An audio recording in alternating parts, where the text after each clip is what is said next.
오늘은 하나님의 사랑을 입은 자답게 사십시오, 이런 제목으로 함께 말씀을 나누도록 하겠습니다. 여러분이 지금 고민하는 것은 내가 어떻게 구원받지? 나는 아직 지금 죽어도 구원 못 받을 거야. 이러한 고민도 하시는 분도 있지만 대부분 거듭나고 또 하나님의 자녀가 되고 하나님의 사랑을 입은 자로서 이 삶을 어떻게 살아야 될 것인가, 좀 구별되게 살아야 되는데 그렇지 못한 것에 대해서 늘 갈등하고 힘겨워하는 것 같습니다. 당시 골로새 교회는 심각한 영적 위기에 처해 있었는데 이단 사상이 교회 안에 침투해 왔습니다. 그들은 예수님만으로는 부족하다고 가르쳤습니다.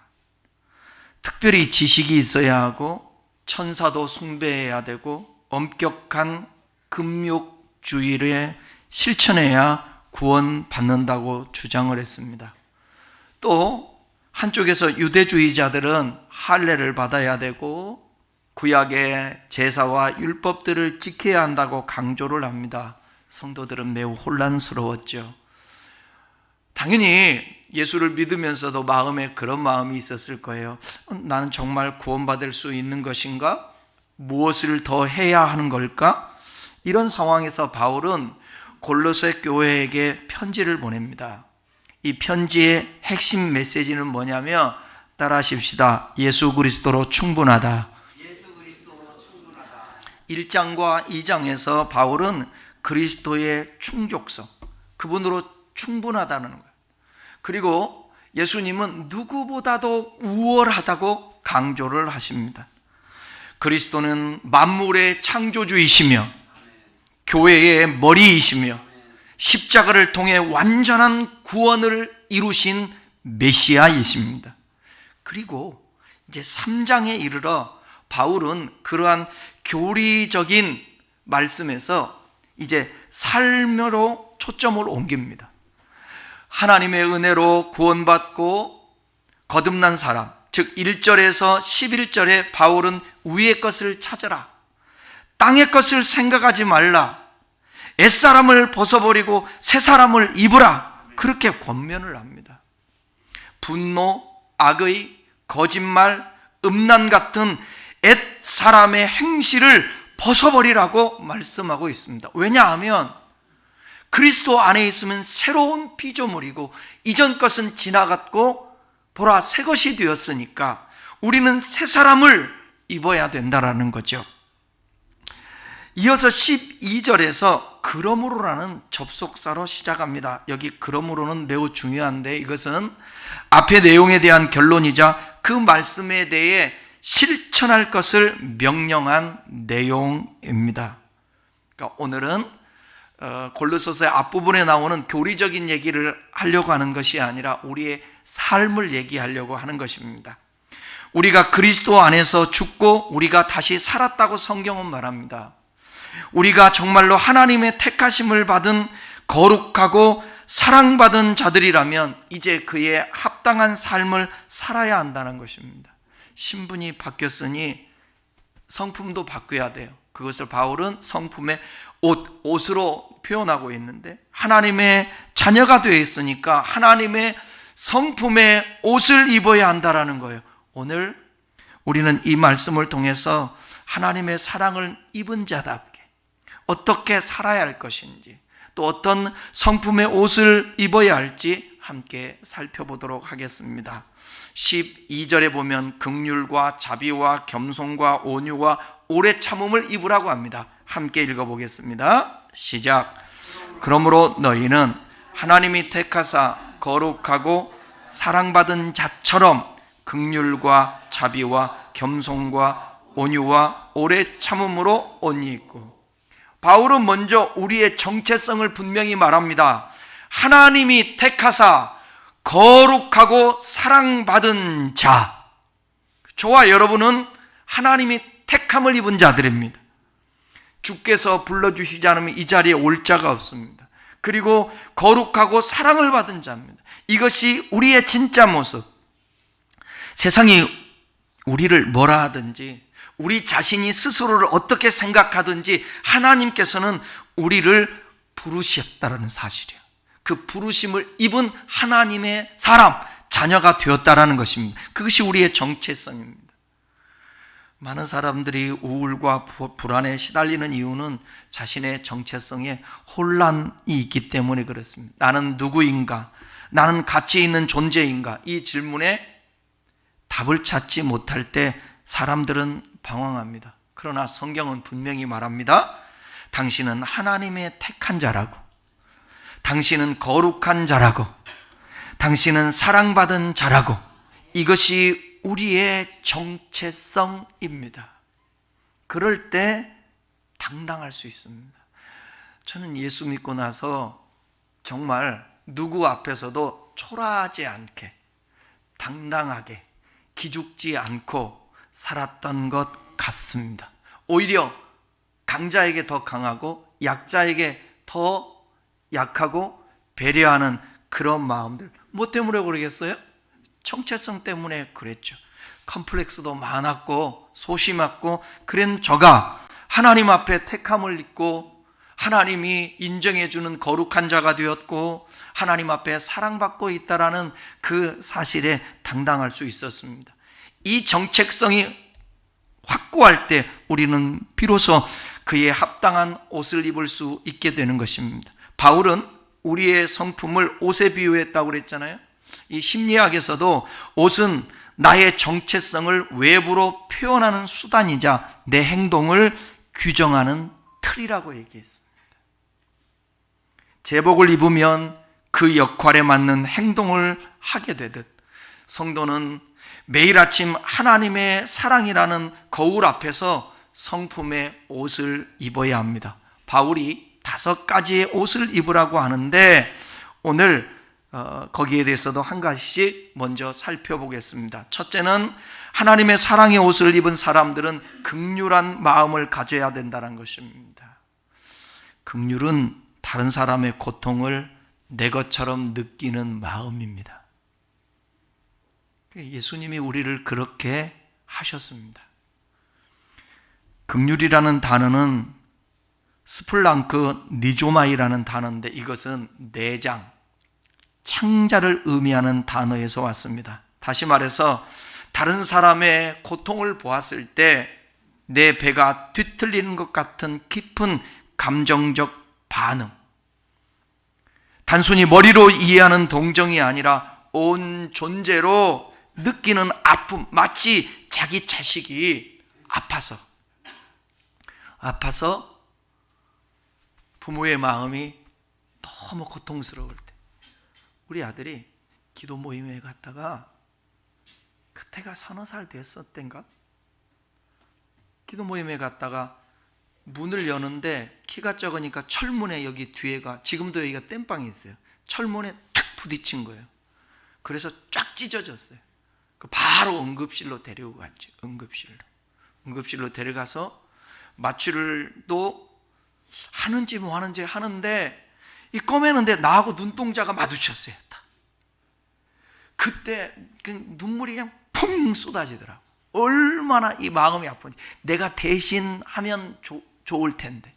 여기 자식 낳아본 부모님들 보게 되면 자식이 아플 때 대신 야 너는 네 몫이야, 너는 너고 나는 나니까 내가 왜 네가 아픈데 그래? 넌 네가 아파. 그러지 않잖아요.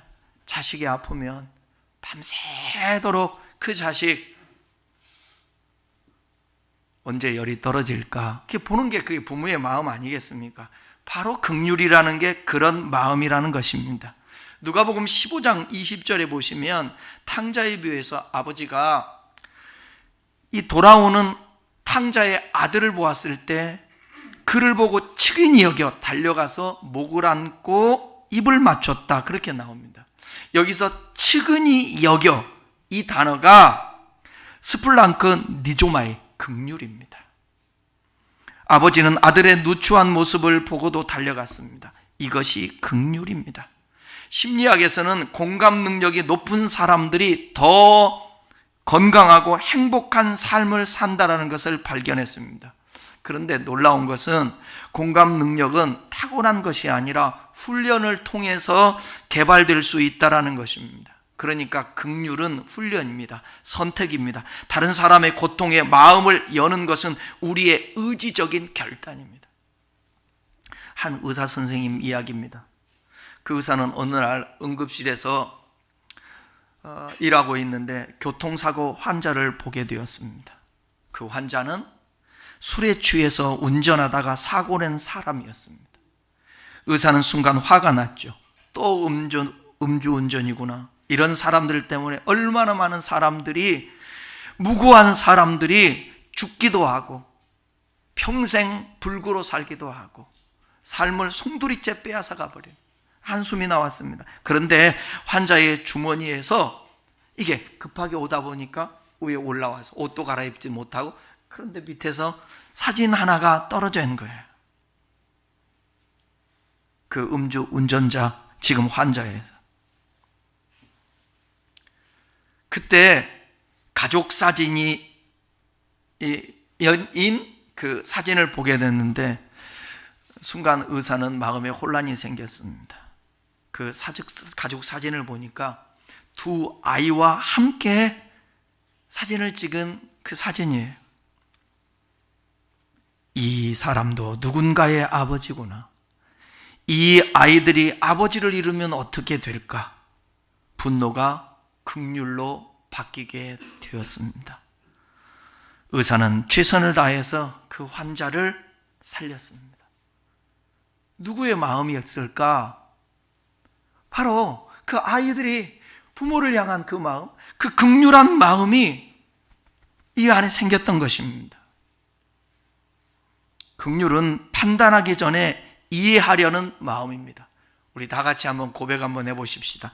긍휼은 판단하기 전에 이해하려는 마음이다. 시작. 긍휼은 판단하기 전에 이해하려는 마음이다. 또 정죄하기 전에 그 사람의 이야기를 듣는 것입니다. 긍휼의 옷을 입는다라는 것은 누군가의 눈물을 볼 때 왜 저럴까? 보다 얼마나 힘이 들까? 먼저 떠오르는 심령을 갖는 것입니다. 하나님께서 우리에게 그렇게 하셨죠. 긍휼히 여겨주셨죠. 불쌍히 여겨주셨죠. 성경은 말합니다. 긍휼히 여기는 자는, 자, 마태복음 5장 7절 같이 한번 읽어봐요. 시작. 긍휼히 여기는 자는 복이 있나니 그들이 긍휼히 여김을 받을 것이니. 이 세상이 긍휼히 여기는 사람으로 가득 찬다면 내가 힘들 때 누군가가 나를 긍휼히 여겨줄 거예요. 내가 긍휼히 여기면 다른 사람도 나를 긍휼히 여겨주실 것이고 세상이 아름다워지겠죠. 두 번째, 하나님의 사랑을 옷을 입은 사람들은 자비의 마음을 가져야 한다는 것입니다. 자비는 그 고통을 덜어주려는 적극적인 행동, 자비는 긍휼의 다음 단계입니다. 긍휼이 느끼는 것이라면 자비는 행동하는 것입니다. 자비라는 이 헬라어 단위는 오이티르모스라는 단어인데 적극적으로 도움의 손길을 내미는 것을 의미합니다. 누가복음 10장에 나오는 선한 사마리아인 비유 여러분 잘 아시죠? 강도 만났습니다. 피투성이가 됐습니다. 그때 제사장도 그냥 지나갑니다. 레위인도 그냥 지나갑니다. 이 강도 만난 사람을 보고 다 피해갔습니다. 아마도 그들도 왜 치근한 마음이 없었겠습니까? 그러나 그들은 행동하지 않았습니다. 그런데 사마리아인은 행동했습니다. 달랐어요? 한번 읽어볼까요? 10장, 누가복음 10장 33절 34절 시작. 어떤 사마리아인은 여행하는 중 거기에 이르러 그를 보고 불쌍히 여겨 가까이 가서 기름과 포도주를 그 상처에 붓고 싸매고 자기 짐승에 태워 주막으로 데리고 가서 돌보아 주니라. 이것이 자비입니다. 자비는 불편함을 감수해야 합니다. 자비는 대가를 치러야 합니다. 자비는 내 시간과 자원과 에너지를 다른 사람을 위해서 사용하는 것입니다. 그러니까 자비가 쉽지가 않죠. 제사장들 이런 핑계 얼마든지 댈 수 있잖아요. 내가 지금 가야 제사를 드릴 수 있는데 근데 제사장이 여기서 멈칫하면 안 되지. 다른 사람이 하겠지. 아니요. 여러분, 제가 교회를 오다가 누군가가 지금 죽어가는 모습을 봤다면 예배 시간이 늦는다고 지나치면 될까요? 안 될까요? 그건 아닌 거예요. 그건 주님이 원하는 게 아니에요. 자비라는 게 바로 그런 거예요. 자비라는 마음은 우리의 불편함을 감수해야 돼요. 대가를 지불해야 된다고요. 자비의 옷은 마음만 아파하는 것이 아니에요. 지갑을 여는 것입니다. 시간을 내는 것입니다. 손을 내미는 것입니다. 우리 주님이 우리에게 그렇게 하셨습니다. 그러면서 누가복음에 보게 되면 예수님이 이렇게 말씀하세요. 너희 아버지의 자비하심 같이 너희도 자비하라. 세 번째는 하나님의 사랑의 옷을 입은 사람은 겸손해야 된다고 바울이 말합니다. 겸손은 자신을 낮추고 다른 사람을 높이는 태도예요. 고대 그리스 로마 세계에서는 겸손은 약함의 표시로 여겼습니다. 그러나 예수님은 겸손을 가장 아름다운 덕목으로 높이셨습니다. 빌립보서 2장 5절 6절 보게 되면 너희 안에 이 마음을 품으라 곧 그리스도 예수의 마음이니. 그는 근본 하나님의 본체시나 하나님과 동등됨을 취할 것으로 여기지 아니하시고 오히려 자기를 비워 종의 형체를 가지사 사람과 같이 되셨고 사람의 모양으로 가지사 자기를 낮추시고 죽기까지 하셨다고 말씀하십니다. 겸손의 최고의 모델 예수 그리스도십니다. 하나님이신 그분이 자기를 비워 종의 모습으로 오셨습니다. 제자의 발을 씻기셨습니다. 이것이 진정한 겸손입니다. 겸손은 다른 사람의 의견을 경청하는 것입니다. 겸손은 자기 자신의 잘못 또한 때로는 인정하는 용기가 있는 사람입니다. 자기 생각이 틀릴 수 있다는 것을 받아들이는 것입니다. 겸손의 옷을 입은 사람은 내가 옳다가 아니라 하나님이 옳다라는 그 증언하며 사는 사람들입니다. 그리고 무엇보다 모든 것이 하나님의 은혜라고 고백하는 것입니다. 제가 옛날에 나는 글재주도 없고 실력도 없어서 책을 한 권 만약에 낸다면 봉이 내놓고 절대로 속을 쳐다보지 말라. 그 밖에다가 그런 사인을 해놓고 책을 한 권 낸다면 그 어린 마음에 그런 생각을 했어요. 은혜라는 단어를 하나님의 은혜입니다. 나의 나된 것이 하나님의 은혜입니다. 내가 이렇게 사는 것도 하나님의 은혜입니다. 내가 구원받은 것도 하나님의 은혜입니다. 이러한 단어를 책 한 권에다 다 쓰고 봉인해서 팔고 싶다, 그런 마음을 가졌어요. 아무리 생각해봐도 주님을 만나고 나면 나가 나된 것이 하나님의 은혜인 거예요. 그 은혜라고 고백할 수 있는 사람은 겸손한 사람입니다. 내가가 아니라. 네 번째는 온유한 마음을 가져야 합니다. 잘 들어보세요. 온유는 힘이 있으되 그것을 절제하는 부드러움입니다. 우리는 종종 약함으로 오해합니다. 온유라는 게 조용하고 말도 안 하고 가만히 있는 것 아닙니다. 실제로는 온유라는 것은 통제된 힘을 의미하는 것입니다. 그래서 아리스토텔레스는 온유를 분노의 중용이라고 정의했습니다. 설명해 볼게요. 즉, 화를 낼 때 화내되 적절하게 화내는 것, 힘이 있으되 그것을 절제하는 것. 여러분, 사람이 잘못하고 있으면 공분을 사기도 하고 그 다음에 분노도 하기도 해야. 그런데 도가 지나치면 안 된다라는 거예요.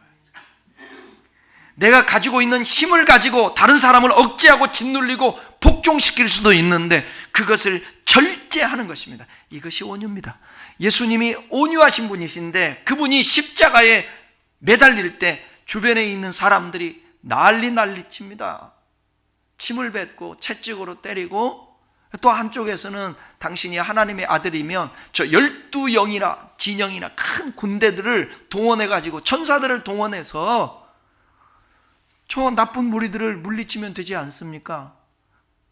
예수님이 그런 능력이 없습니까? 창조주이신데. 그런데 그 당신의 능력을 절제하는 것입니다. 이것을 온유라고 말합니다.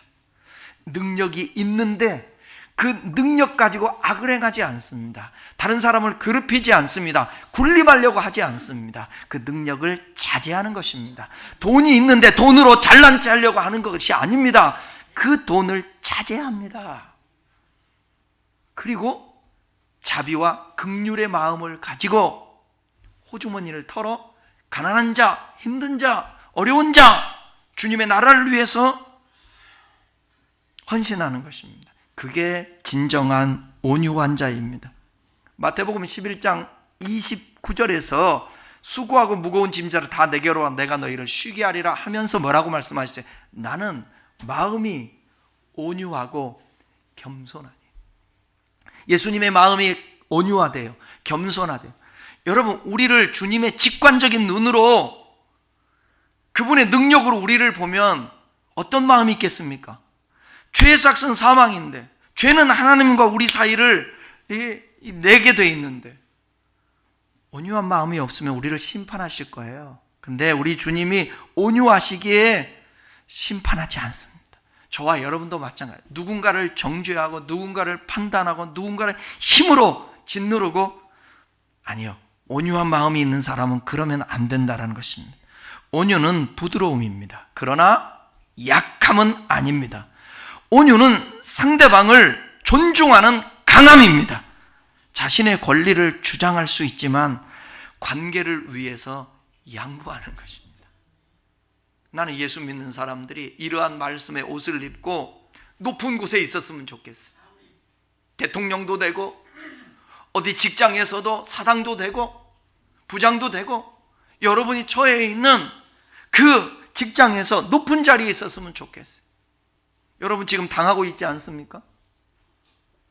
높은 자 앞에서 굽신거려야 되고, 높다고 해서 자기 마음대로 명령을 하고, 불의한 일인데도 불구하고 불법을 행하면서 그 명령을 하고. 근데 예수 믿는 사람들이 온유한 마음을 갖게 된다면, 그렇다면 이 세상이 얼마나 아름다워질까요? 강한 말로 아이를 눌러서 분노로 막 화를 내면서 조금만 잘하면 소리치고 그렇게 키우던 아버지가 있었습니다. 어느 날 이 아이가 일기를 썼는데 일기장을 보게 된 거예요. 아버지가 그 일기장을 보니까 이렇게 써 있어요. 아빠가 화내지 않는 날은 그날이 좋은 날이다. 그 구절 읽고 아버지가 울었대라는 거예요. 그리고 그 이후에 큰 소리를 줄이고 온유한 마음과 온유한 말로 그 아이에게 대했다라는 것입니다. 온유는 진실을 말하되 상대가 견딜 수 있을 만큼의 속도로 말하는 사랑이다 그랬어요. 온유의 옷을 입으면 내 말에 볼륨을 낮춰야 합니다. 내 마음의 사랑에 오히려 볼륨을 키워야 합니다. 소리는 줄고 존중은 커야 합니다. 이게 온유입니다. 우리 성도들에게 올 한 해도 이런 온유한 마음이 훈련되기를 바랍니다. 그냥 나 온유해야지 그렇게 되는 것이 아니고 이게 전체적으로 다 연결이 돼 있거든요.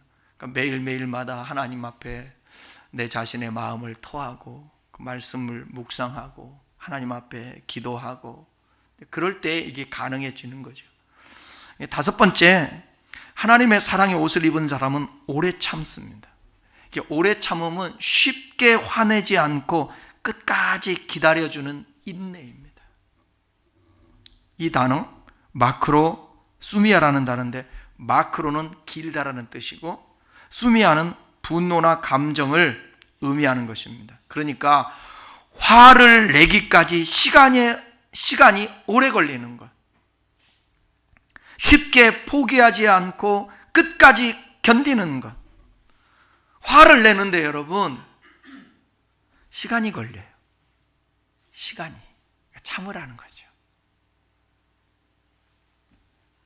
어떤 일을 했을 때 쉽게 포기하지 않고, 사람에 대해서도 여러분 오래 참기를 바랍니다. 출애굽기 34장 6절에 보게 되면 하나님을 자신을 이렇게 계시하셨어요. 자, 출애굽기 34장 6절을 다 같이 한번 읽어보겠습니다. 시작. 여호와께서 그의 앞으로 지나시며 선포하시되 여호와라 여호와라 자비롭고 은혜롭고 노하기를 더디하고 인자와 진실이 많은 하나님. 저는 이 하나님 때문에 오늘 존재하고 있습니다. 오늘 이렇게 우리 모두가 예배할 수 있는 것은 이 하나님의 성품 때문에 그러는 것입니다. 노하기를 더디하고가 바로 오래 참음입니다. 이스라엘 백성은 광야에서 수없이 하나님을 배반했습니다. 송아지를 만들어 섬겼고 하나님을 원망하고 불평하고, 그러나 하나님은 그들을 버리지 않았습니다. 40년 동안 참고 기다리시며 인도했습니다. 진짜 사랑하는, 자식을 사랑하는 부모가 그렇지 않습니까? 아무리 잘못하고 말을 안 듣고 자기 고집대로 살고 사람 노릇 못하고 그래도 품어주는 것, 그 참음. 고린도전서 13장 4절에 보게 되면 사랑은 오래 참고로 시작합니다. 오래 참음은 사랑의 첫 번째 특징입니다. 진정한 사랑은 참고 인내하는 것입니다. 오래 참음은 단순히 억누르는 것이 아니라 그것은 더 큰 목표와 가치를 위해서 지금의 불편함을 견디는 것입니다. 관계를 위해, 사랑하는 사람을 위해, 하나님의 뜻을 위해 기다려주는 거예요. 참는 거예요. 그래서 목회자의 똥은 개도 안 먹는다는 말이 있어요. 왜냐하면 목회는 참음이에요. 살아보니까 인생은 인내예요. 제 인생엔 늘 얘기하잖아요. 가장 중요한 단어 많지만 그 중에서 하나, 성목사 살아가면서 참 중요하게 여겼던 단어, 앞으로도 중요하게 여길 단어, 인내예요. 참음이에요. 사람에 대해서 오랫도록 참아주는 것입니다. 힘든 환경 속에서도 오랫동안 참고 가는 것입니다. 보세요. 야고보서 5장 7절 8절 한번 뭐라고 말씀하는가? 시작. 그러므로 형제들아, 주께서 강림하시기까지 길이 참으라. 보라, 농부가 땅에서 나는 귀한 열매를 바라고 길이 참아 이른 비와 늦은 비를 기다리나니 너희도 길이 참고 마음을 굳건하게 하라. 주의 강림이 가까우니라. 오래 참음은 열매를 기다리는 농부의 마음인 거예요. 씨를 뿌리고 기다립니다. 비가 오기를 기다립니다. 싹트기를 기다립니다. 농부는 조급해하지 않습니다. 때가 되면 반드시 열매가 맺혀질 것을 알기 때문에 그렇습니다. 여러분, 자녀들, 가족들이 주님 앞에 돌아오기를 간절히 바라고 기도하고 있잖아요. 어떤 어머니가 신앙을 떠난 아들을 위해서 20년 동안을 매일매일 기도를 합니다. 어느 날 아들이 어렵게 삶의 벼랑 끝에서 교회 문을 열고 들어와서 이렇게 말합니다. 기도하고 있는 엄마에게, 엄마! 기도 그만해! 나 왔어! 여러분, 기도하면서 기다리십시오. 그리고 희망을 가지십시오. 기대를 하십시오. 하나님의 뜻을 행하면서 기대하고 인내해야 돼요. 그럼 하나님이 열매 맺게 해주실 줄 믿습니다. 사람은 논리로 설득되어 돌아가기보다 누군가 포기하지 않더라는 그 경험 때문에 돌아오는 경우가 많습니다. 오래 참음의 옷을 입는다라는 것은 사람을 오늘의 모습으로 단정지지 않고 하나님이 그 사람 안에서 일하실 내일을 바라보면서 기다리는 것입니다. 그러니까 자녀를 향해서, 사랑하는 사람들을 향해서 오히려 더 속상하고 힘들지만 기다리는 것입니다. 그 기다림 속에 열매가 반드시 있습니다. 이제 13절에서는 하나님의 사랑을 입은 입은 자답게 사는 것은 서로 용납하면서 피차 용서하며 사는 것이래요. 자, 13절 한번 읽어보겠습니다. 시작. 누가 누구에게 불만이 있거든 서로 용납하여 피차 용서하되 주께서 너희를 용서하신 것 같이 너희도 그리하라. 이 13절은 관계의 핵심을 다룹니다. 누가 누구에게 불만이 있거든.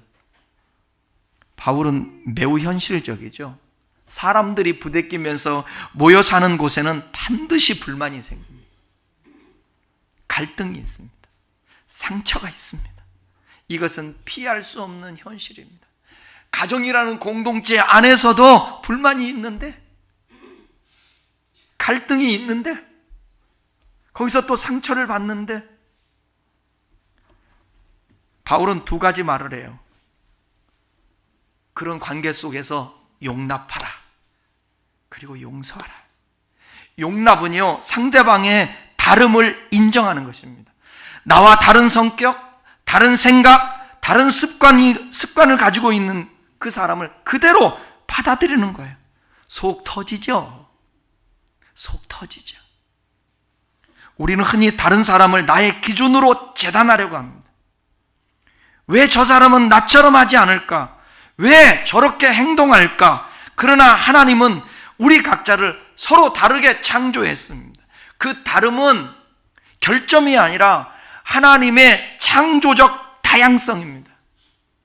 제가 목회하면서도, 신앙생활 오래 하면서 배우는 게 그거예요. 하나님의 속성 중에 여러 가지 사랑스럽고 따뜻함의 그런, 지금까지 나눴던 말씀들이 있지만, 우리 주님은 다양함을 가지고 계시다는 거예요. 그래서 다양한 사람들을 다 받아주신다는 거예요. 여러분 주변에 친구들을 많이 사귀고 어디 가서 사랑받고 어느 공동체에서든지 여러분들이 그 평안함, 갈등을 해소하고 평안함을 유지하려면 각자 사람들을 다양함을 인정해야 합니다. 인정을 해야 돼요. 밥 먹는 것도 다 다릅니다. 조율을 해야 되잖아요. 그죠? 저희 아내는 집사람이라는 표현을 쓰니까 내가 혼자 묵상해 보니까 이거 좋은 말이 아닌 것 같더라고. 우리 교회도 좀 바꿔보자고요. 집사람이 아니라 아내라고 하는 말이 옳을 것 같아. 그 좋은 말 같지가 않아. 나와 우리 집사람은, 아내는 맞지 않는 게 너무 많습니다. 온도가 서로 맞지가 않습니다. 저는 이불을 덮어야 되고 우리 집사람은 이불을 걷어차고, 먹는 것도 다릅니다. 저는 한식을 좋아하고 우리 아내는 양식, 중식을 좋아합니다.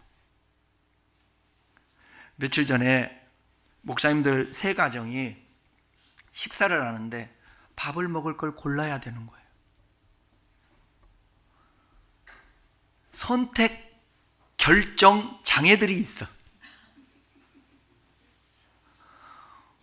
뭘 정하지를 못하는 거야. 그럼 마지막에 누가 항상 정할까? 이제 나도 그래. 나도 왜 맨날 나만 그래야 돼? 너네들이 좀 해봐라. 저도 그래요. 어디 가자고 그러면 장소를 못 골라요. 그럼 마지막에 누가 골라요? 내가 골라요. 그러면 누가 한 거예요? 왜 나만? 좋으면 좋은데 그 장소가 안 좋아 봐. 그런데 서로 간에 다 달라도 차를 탑니다. 6명이 그 공간에 있고 10명이 그 공간에 있어요.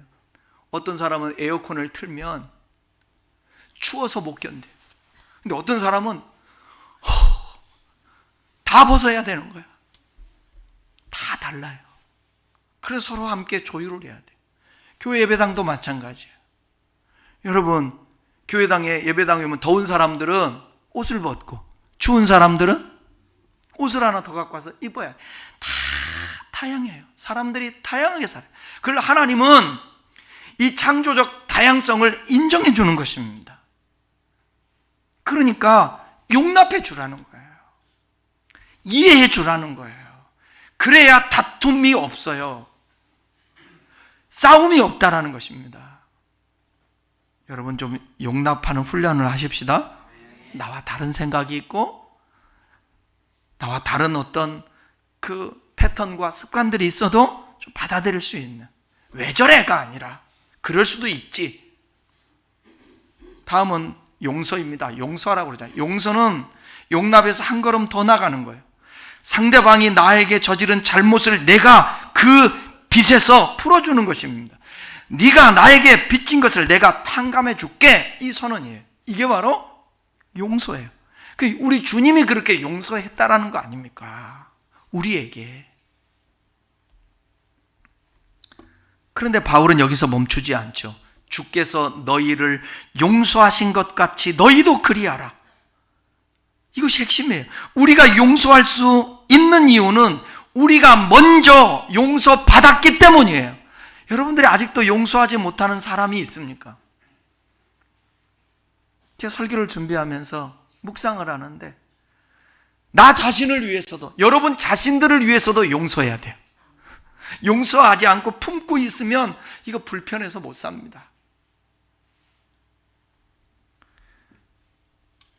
그 용서의 이즘이라는 책이 있는데 거기 보게 되면 용서하는 것은 다른 사람을 자유롭게 하는 것이지만 정작 자유를 얻는 사람은 용서하는 바로 당신입니다. 실제로 현대 심리학 연구하는 사람들은 용서가 정신건강에 그 미치는 그 효과가 아주 놀랍다고 말하고 있습니다. 용서하는 사람은 우울증과 불안이 감소하고요, 심장에 건강이 생긴대요. 맞아요. 용서 못하고요 있으면 용서 못하면 뭐가 나와요? 이 속에서 분노가 나오지 않습니까? 그럼 당연히 심장도 안 좋겠죠. 그러니까 전반적인 삶의 만족이 높아진다라는 것입니다. 용서하지 못하고 원망을 품고 사는 사람은 독약을 마시면서 상대방이 죽기를 바라는 것과 같다라는 것입니다. 사랑하는 여러분, 용서하지 않으면요 원망이 자라요. 분노가 막 자라요. 미움과 증오의 열매들이 맺힙니다. 우리 주님은 자신을 십자가에 못 박는 자들을 용서하셨습니다. 스테반은 설교할 때 돌로 치는 자를 용서했습니다. 우리 한국이 낳은 사랑의 원자탄 손양원 목사님 아시죠? 우리 청년들 그 손양원 목사님 기념관도 가고 그 교회도 갔었잖아요. 손양원 목사님은 자기 자신의 아들을 둘씩이나 죽인 그 아들의 친구를 양자 삼았습니다. 주님이 우리를 용서하신 것처럼 우리도 용서하며 사는 것이 주께서 원하는 것입니다. 마지막 14절 읽겠습니다. 시작. 이 모든 것 위에 사랑을 더하라. 이는 온전하게 매는 띠니라. 14절이 정점이잖아요. 바울은 지금까지 말한 모든 덕목들 위에 사랑을 더하라. 이것은 온전하게 매는 띠니라. 예수님 당시 사람들은 옷을 입는데 여러 겹의 옷을 입었어요. 겹쳐서. 그리고 그 모든 옷을 하나로 묶어주는 이 띠를 띄었습니다. 띠가 없으면 옷이 헐렁해져요. 헐거워져요. 사랑이 바로 그 띠라는 것입니다. 긍휼도, 자비도, 겸손도, 온유도, 오래 참음도, 용납도, 용서도 사랑이 없으면 형식에 불과하다라는 거예요. 이 속에서 우러나오는 형식. 그래서 고린도전서 13장 3절에서 이렇게 말해요. 같이 읽어봐요. 시작. 내게 있는 모든 것으로 구제하고 또 내 몸을 불사르게 내어줄지라도 사랑이 없으면 내게 아무 유익이 없느니라. 사랑은 선택이고 행동입니다. 자꾸 감정으로만 생각하는데 행동이고 선택이에요. 사랑은 상대방의 그 최선을 위해 나를 내어주는 것입니다. 에릭 프롬은 그런 사랑의 기술이라는 책에서 이렇게 말했어요. 사랑은 기술이다. 배워야 하고 연습해야 한다. 많은 사람들이 사랑을 우연히 얻어지는 행운으로 생각합니다. 그러나 진정한 사랑은 의지적 선택이고 지속적인 헌신과 훈련입니다. 그래서 결혼하기 전에 제가 책들을 2권을 주거든요. 여러분, 결혼하고 사랑하고 가정을 이루어서 사는데 책 한 권도 안 읽고 그냥 배웠던 것, 부모님이 했던 것, 그냥 주워서 들었던 것, 그렇게 행복 안 돼요. 사랑이 도대체 뭔가? 그 사랑도 기술이 있대잖아요. 훈련해야 돼요. 여기 13절에 나오는 여기 사랑 있잖아요. 사랑에 띠를 띠라고 그랬는데, 사랑은 아가페예요. 아가페. 이 단어가 아가페. 조건 없는 사랑, 희생적인 사랑. 이 사랑은 인간의 본성에서 나오지 않아요. 이것은 누구로부터 나와요?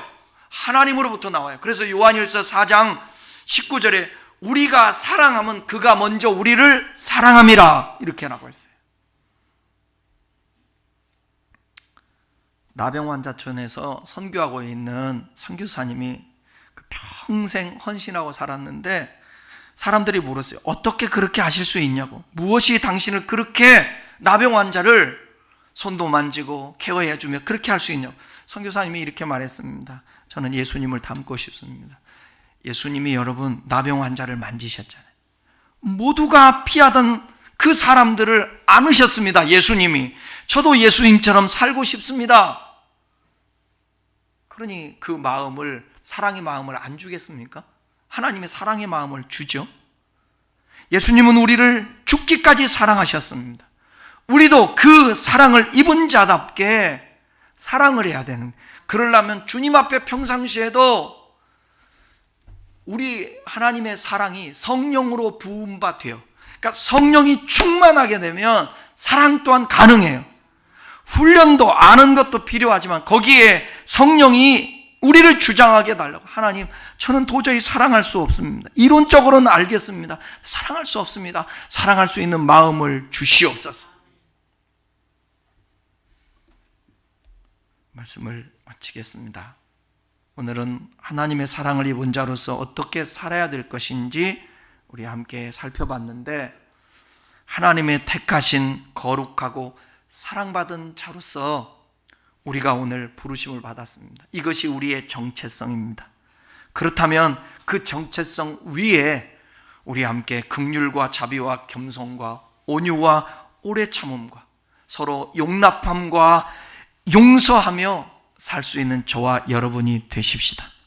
우리의 힘으로 불가능해도 하나님이 힘주시면 가능할 줄 믿습니다.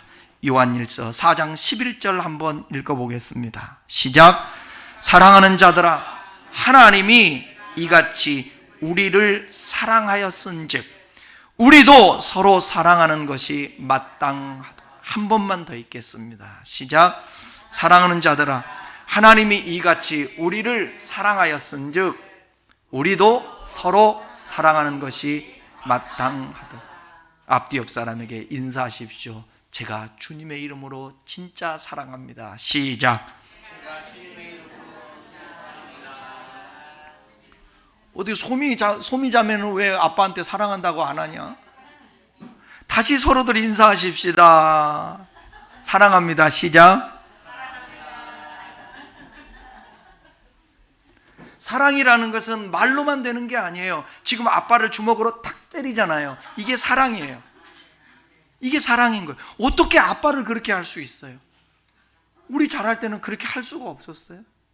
관계가 되니까 아빠의 팔뚝도 이렇게 칠 수 있는 거지. 그러지 않습니까? 여러분, 가장 살아가면서 소중한 시간이 지금이고요. 가장 사랑해야 될 사람이 바로 내 옆에 있는 사람이에요. 저는 그 생각하고 삽니다. 예? 내 앞에 있는 사람이 가장 소중한 사람인 거예요. 그러니 옆에 있는 사람들이 얼마나 소중해요. 그죠? 오늘 이 자리를 떠나서 우리 각자의 삶의 자리로 돌아갈 거예요. 이 설 명절을 맞이해서 여러 곳을 방문할 것입니다. 그리고 삶의 현장에서 우리는 수많은 사람들을 만날 수 있을 것입니다.